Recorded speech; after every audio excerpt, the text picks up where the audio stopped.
जय हिंद, नमस्कार भाई सभी साथियों को नमस्कार, राधे राधे। बिल्कुल प्यारे मित्रों, आज के अपने इस सेशन के अंदर हम देखने वाले हैं कि पशु परिचर भर्ती परीक्षा जो आपकी हुई थी, इसकी आंसर की जो आपकी जारी हुई, उसमें जो कई सारे बच्चों का ये प्रश्न है कि सर हम जो रिट लगाए वो कहाँ से लगाएं, है ना।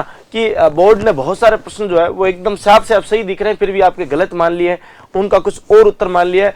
हमें प्रूफ चाहिए कि हम कहां से उनकी जो है रिट लगाए। तो प्यारे मित्रों, आज जितने क्वेश्चन मेरे ध्यान में आए हैं, जिनके प्रूफ मेरे पास बन गए हैं, उनके बारे में आपको यहाँ पर चर्चा करने वाला हूँ और बुक आपको बताने वाला हूँ कि भाई वो कौन सी बुक से जो है वो आपके प्रिपेयर आपको किया गया है। तो देखिए प्यारे साथियों, आपको जो है इन प्रश्नों पर लगानी है आपको रिट, जो मैं आपको बताने वाला हूं, और किनको मिलेगा आपके फायदा, जो रिट लगाएगा उनको मिलेगा फायदा। तो कैसे रिट लगानी है और कौन कौन से प्रश्नों पर क्या सबूत है वो देखते हैं। देखिए, एक प्रश्न था प्यारे साथियों कि किस चरण में अलवर, धौलपुर, भरतपुर और करौली को वृहद राजस्थान में आपके क्या हुआ, विलय हुआ।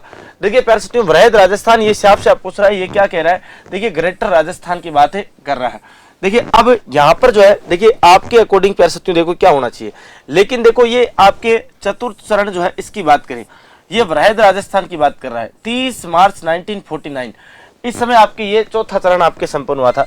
मत्स्य संघ देख रहा है, मत्स्य संघ एवं संयुक्त राजस्थान के गठन के बाद जयपुर, जोधपुर, बीकानेर, जैसलमेर एवं सिरोही राज्य ही एकीकरण की प्रक्रिया से बचे थे। मई 1948 में सिरोही राज्य का प्रबंधन बंबई सरकार को सौंप दिया गया। जैसलमेर राज्य का शासन भारत सरकार के हाथ में ही था। जयपुर, जोधपुर, बीकानेर आदि जो राज्य रियासती विभाग की, ये अधीन, आगे पूरा एकदम डिटेल से बताऊंगा। ये हिंदी गणित अकादमी का प्रश्न एक पेज है, और इस हिंदी गणित अकादमी की किताब के अंदर जो है ये आपके बता रखा है। क्या बता रखा है सर? हिंदी गणित अकादमी में स्पष्ट रूप से बता रखा है कि भाई साहब इसका मत्स्य संघ का आपके वृहद राजस्थान यानी ग्रेटर राजस्थान के अंदर जो है वो विलय कब किया गया, तो 30 मार्च 1949 राजस्थान के एकीकरण के चौथे चरण में। ये देखो यहां पर दे रखा है पांचवा चरण, जो कि एग्जाम ने माना था कि संयुक्त वृहद राजस्थान, वृहद राजस्थान में मत्स्य संघ का विलय, है ना।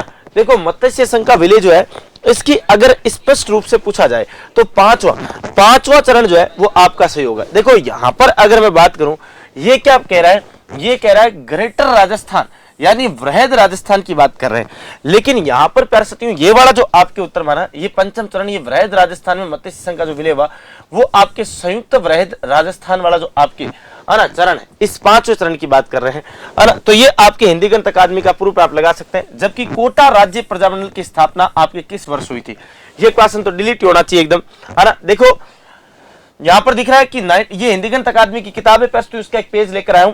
1939 ईस्वी में पंडित नैनूराम शर्मा एवं अभिन हरि ने कोटा राज्य प्रजामंडल की आपकी स्थापना की। यानी उत्तर क्या आएगा, उत्तर आएगा 1939, जो कि ऑप्शन में है ही नहीं। अब ऑप्शन में नहीं है, इसका मतलब ये क्वेश्चन तो आपके क्या मिलना चाहिए भी, बोनस आपको मिलना चाहिए।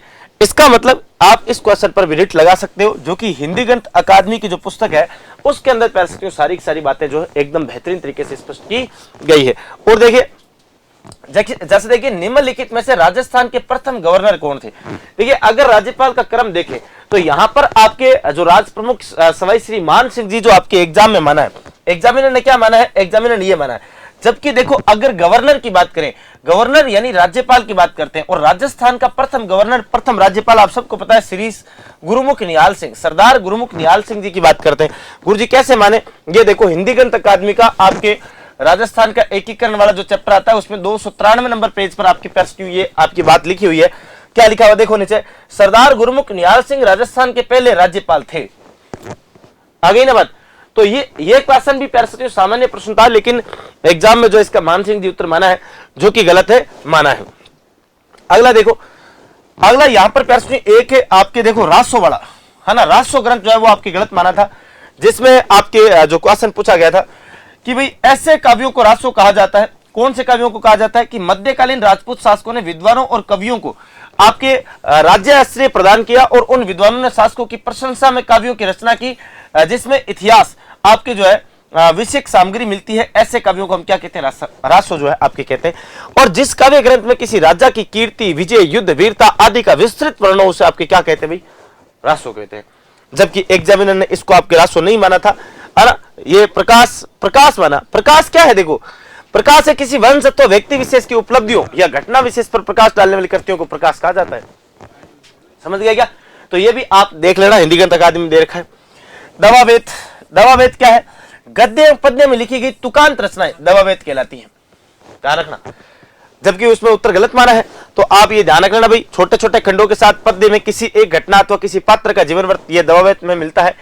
अखेमाल देवडारी दवावेद, महाराणा जवान सिंह दवावेद, राजा जय सिंह दवावेद आदि प्रमुख दवावेद ग्रंथ भी है। तो ये भी आपके हिंदी गणित अकादमी का ये प्रश्न ध्यान रखना। इसके अलावा देखो प्यारे अगला एक साइंस का यहाँ पर क्वेश्चन था कि मनुष्य में कितने प्रकार के दांत होते हैं।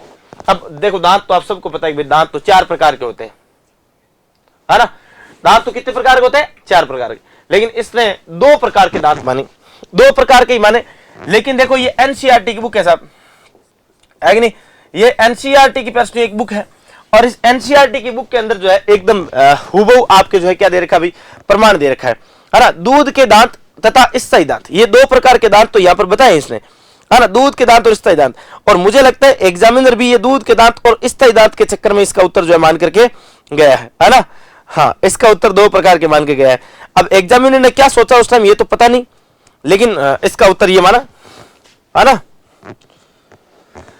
अब देखो साहब ये विज्ञान की पुस्तक है, एनसीईआरटी की पुस्तक है और इसमें देखो दे रखा है, कहां पर दे रखा है, ये देखो दांतों के प्रकार, है कि नहीं, ये दांतों के प्रकार यहां पर बता रखा है और इसने स्पष्ट रूप से चित्र के बाद दांतों की व्यवस्था तथा विभिन्न प्रकार के दांत होते हैं। कौन कौन से? चौरणक दांत है, अगर चौरणक है, रदनक है और कर्तनक है। 4 प्रकार के दांत बता रखे हैं। जबकि देखो यहां पर ये जो है ना दूध के दांत तथा स्थायी दांत, ये क्या आपको याद है कि कुछ वर्ष पूर्व आपके दांत गिरने लगे थे? हमारे दांतों का प्रथम सेट शैशव काल में निकलता है तथा लगभग 8 वर्ष की आयु तक ये सभी दांत गिर जाते हैं। ये आपके 2 प्रकार के दांत उन्होंने आपके माने, लेकिन ये एनसीईआरटी कहती है कि दांत तो कितने प्रकार के? 4। मनुष्य में 4 प्रकार के दांत है।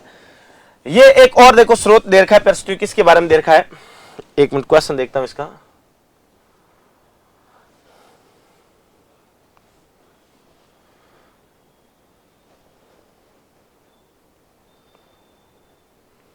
हाँ, ये देखो प्यारे केला देवी का स्वरूप, है ना, केला देवी का स्वरूप पूछा था तो केला देवी का स्वरूप जो वो काली का रूप धारण करने वाला स्वरूप जो बताया गया और वहां ऑप्शन में प्यारे भद्रकाली ऑप्शन दे रखा था। काली माता का जो आपकी केला देवी का जो स्वरूप है वो कैसा है? भद्रकाली स्वरूप है। तो यहाँ पर ये हिंदी गणित अकादमी का एक सोर्स आपके सामने रखा हुआ है कि केला देवी का जो रूप है ना उसकी बात कर रहे हैं, केला देवी का रूप जो है वो कैसा रहा है। इसके अलावा देखो प्यारे ये तत्ववादी यंत्र, है ना, वो गजानन जी सर ने ये पूरे जो है वो फैक्ट कलेक्ट किए है ना, गजानन जी ने पूरी मेहनत की है साहब। इसमें देखो एक क्वेश्चन जो है आपके पूछा गया था इकतारा का, कि साहब इकतारा किस प्रकार का वाद्य यंत्र है? अब भाई ये किसको नहीं पता, नारद जी का वाद्य यंत्र है, पुराना वाद्य यंत्र है इकतारा, और सबको पता है इकतारा तार तार तार यानी तत्व वाद्य यंत्र है। लेकिन फिर भी एग्जामिनर ने भाई साहब इस इकतारा को अवनत वाद्य यंत्र मान रखा है। ये केवल और केवल बच्चों से पैसे ऐंठने का एक तरीका लग रहा है मुझे, और कुछ नहीं लग रहा साहब, है ना। तो इकतारा तत्व वाद्य यंत्र है, हिंदी गणित अकादमी का सोर्स है और हिंदी गणित अकादमी की पुस्तक का पेज नंबर 397 जिसमें मेले त्योहार लोक संगीत लोक नृत्य लोक वाद्य वाले चैप्टर के अंदर है। इसके अलावा देखो राजस्थान का सबसे बड़ा पशु मेला जो है वो कौन सा है? अब देखो इसमें जो है ना राजस्थान का सबसे बड़ा जो पशु मेला है वो भाई साहब उत्तर क्या होगा? वो होगा ऊंट मेला। जो पशु मेला है ऊंट मेला पुष्कर वाला, ये आपके उत्तर होगा।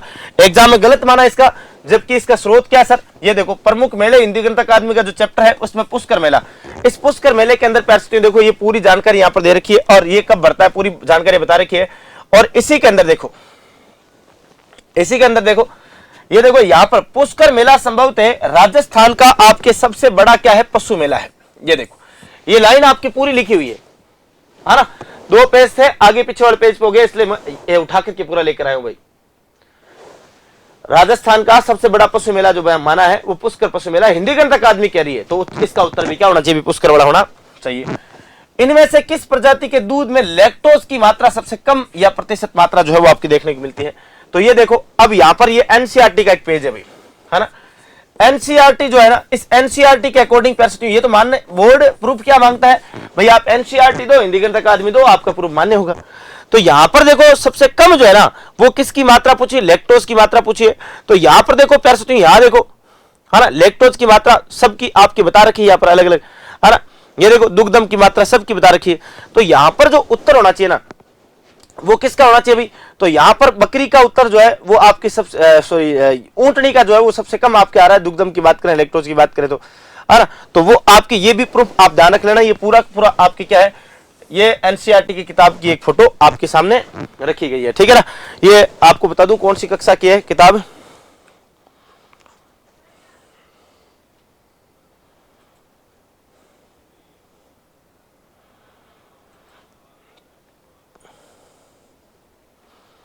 हाँ एनसीईआरटी की ये खनिज लवण वाली आपकी पोषक तत्व वाली किताब है साइंस की, और इसमें जो है पेज नंबर 158 पर जो है इसका उत्तर ये आपका लिखा हुआ है। अब देखो राजस्थान इतिहास कला संस्कृति विरासत, इनमें देखो एक और है ना, वो भवाई नृत्य वाला क्वेश्चन था। ये देखो राजस्थान के प्रसिद्ध लोक रंगमंच का नाम बताइए, तो इसमें उत्तर क्या माना एग्जामिनर ने, भवाई माना। लेकिन देखो यहां पर क्या कह रहा है, भवाई, ये देखो भवाई नृत्य है और गुजरात की सीमा से लेकर राजस्थान के क्षेत्रों में भवाई नाट्य बहुत ही लोकप्रिय है। ये राजस्थान के व्यवसायिक नाट्य के रूप में आपकी लोकप्रिय है और भवाई नाट्य करने वाले कलाकार प्रतिवर्ष अपने यजमानों के पास जाते हैं जहां उनका स्वागत होता है। इसमें पात्र व्यंग्य वक्ता होते हैं जो तत्कालीन समस्याओं पर सवाल जवाब और सामयिक समस्याओं पर आपकी चोट करते हैं। इनका कोई रंगमंच नहीं होता है, इनका कोई रंगमंच होता ही नहीं है। इन्होंने क्या पूछा कि राजस्थान के प्रसिद्ध लोक रंगमंच का नाम बताइए, गलत है ना, ठीक है तो लगा देना। ये हिंदी गणित अकादमी की पुस्तक थी, राजस्थान की सांस्कृतिक परंपरा, डॉक्टर जयसिंह नीरज, डॉक्टर भगवती लाल शर्मा, मानव संसाधन विकास मंत्रालय द्वारा भारत सरकार की अप्रूवल पुस्तक है। इसमें से ये प्रूफ थे सारे। ये रही भवाई, इसमें भी थोड़ा सा अलग बता रखा है लेकिन ये भी देख लेना है ना, ये उच्च और निम्न वर्ग के है ना वर्ग संघर्ष है, तो ये ध्यान रखना, ये भी रंगमंच नहीं है। इसके अलावा देखो प्रश्न, एक खड़ीन वाला प्रश्न भी आपके सामने आया था, तो उसके लिए भी ये आपके एनसीईआरटी की जो पुस्तक है इसका आपके प्रूफ दे रखा है। ये आपकी 6ठी से 8वीं तक वाली किताबें जो है उनको उठा लेना, उनमें सब में ये प्रूफ आपके पढ़ा है ना। खड़ीन, खड़ीन जो है वो आपकी प्रश्न क्या है, देखो खादीन और अन्य क्षेत्रों में जोहड़ इसके उदाहरण है। जैसलमेर में है खड़ीन, खड़ीन कहां पर है भाई, जैसलमेर में। इसका भी गलत मान लिया। ये आपके सामाजिक विज्ञान समकालीन भारत पार्ट 2 जो है कक्षा 10 की पुस्तक, उसमें ये वर्णन दे रखा था। इसके अलावा देखो पुस्तक अनुभववाणी निम्नलिखित में से किसके आध्यात्मिक शिक्षण में निहित है, तो यहां पर देखिए ये रहा, देखो सेंथल बीकानेर में इस संप्रदाय की 3 अन्य पीठ है। रामचरण जी के आध्यात्मिक उपदेश अणभेवाणी नामक ग्रंथ में आपके संकलित है। ये हिंदी गणित अकादमी का आपके पूरा सारांश आपके सामने रखा हुआ है। इसके अलावा देखो संत रामचरण जी की बात करें, है ना, इनका ये पूरा वर्णन इसमें दे रखा था। राजस्थान की इतिहास कला संस्कृति हुकमचंद जी जैन और नारायण लाल माड़ी जो है, नारायण लाल माड़ी जी, इनकी पुस्तक के अंदर ये प्रूफ जो है आपकी कलेक्ट करके लेकर आया था। तो ये प्यारे साथियों जितनी भी ऑफिशियल राजस्थान हिंदी गणित अकादमी की पुस्तकें और 6ठी 7वीं 8वीं 9वीं 10वीं की जो एनसीईआरटी किताबें, उनमें सारे फैक्ट आपको मिल जाएंगे। तो आपको क्या करना है, हिंदी गणित अकादमी की कल्चर की हिस्ट्री की बुक उठा लो 2 बुकें, ज्योग्राफी का प्रश्न ज्योग्राफी उठा लो, ये आपकी पुस्तकें 3 तो हिंदी गणित अकादमी उठाओ, बाकी 6ठी 7वीं 8वीं 9वीं 10वीं की पुस्तकें उठाओ और उनमें एज इट इज आप टॉपिक खोलो सीधा, है ना, सीधा उसी टॉपिक को खोलो, वहां पर आपको प्रूफ मिल जाएगा। तो इनका प्रूफ आप लगा सकते हो, कोई दिक्कत वाली बात नहीं है। बाकी और कोई क्वेश्चन आपका है डाउटफुल जिसका प्रूफ मैं आपको दे पाऊं, तो आप कमेंट बॉक्स में क्वेश्चन जरूर भेज देना। अगर पॉसिबल होगा तो मैं आपको उसका भी प्रूफ भेजने की प्रूफ जो है भेजने का पूरा प्रयास करूंगा। बाकी प्रूफ के लिए मैं आपको टेलीग्राम चैनल बता रहा हूँ अपना, पाठशाला क्लासेस का जो टेलीग्राम चैनल है उसको आप ज्वाइन कर लीजिएगा। फिर मिलते हैं एक और नेक्स्ट अपडेट के साथ, तब तक के लिए धन्यवाद। राम राम सा खम्मा गणी, जय श्री राम, राधे राधे। चैनल पर पहली बार विजिट करके जा रहे हो तो चैनल सब्सक्राइब कर लेना और बेल आइकन के घंटे को प्रेस करने के साथ सेशन को लाइक कर देना।